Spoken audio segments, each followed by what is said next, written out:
Good morning, everyone, and welcome to your Week 5 Monday Morning Breakfast Bite. So here we are, and this week you're going to be taking your midterm. I know, how exciting. I'm sure you all can hardly wait. But in doing so, you do want to use your past quizzes from which to study for the midterm, and you also want to take a look at this week's material.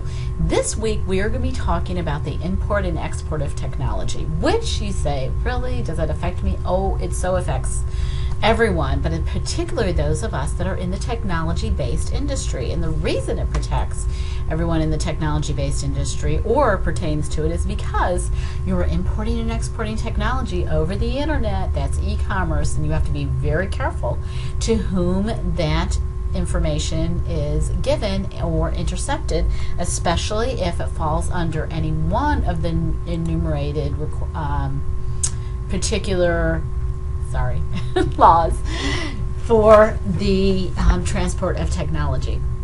One of the things that you need to be aware of is the Arms Export Control Act. You also need to be aware of ITAR, which is International Traffic in Arms Regulations. And you're thinking, well, I'm not trafficking in guns and I'm not selling guns, but that does not mean that those laws wouldn't pertain to you, because we're not just talking about ammunitions.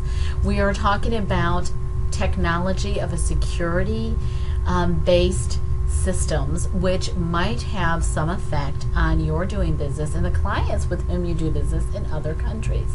So it's very important that you understand that. You're going to have to take a look at the Export Administration Act and the Export Administration Regulations. Those all pertain to certain things that you can and cannot do, because there are certain types of transactions you cannot do, and there are certain countries with whom you cannot do business, particularly if it has anything to do with something that might fall under ITAR. So let's say your company creates infrared scopes, okay?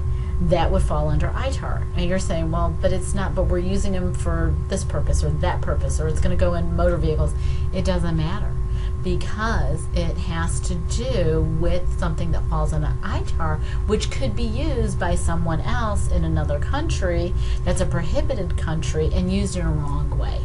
So it may be something that you would think is innocuous, but when you start looking at the rules and the regulations, not so innocuous because of the manner in which it could be utilized from a security standpoint. So that's what we're talking about when we talk about the import and export of technology this week. So please do take a look at that. Look at the PowerPoint. Take a look at some of the supplemental materials. Look at some of the cases that I have listed, because when you look at former NASA employee charged with exporting military technology, the fines for violations of these acts are so significant, you have to wonder, how is it we even have any debt in the United States when you look at what these fines are. Retired university professors sentenced to prison for violating the particular export laws. So take a look at those. If you have questions, don't hesitate to contact me. But do prepare for your midterm, which opens on Thursday and closes on Sunday night. So please get that in your calendars. You guys have a great Week 5.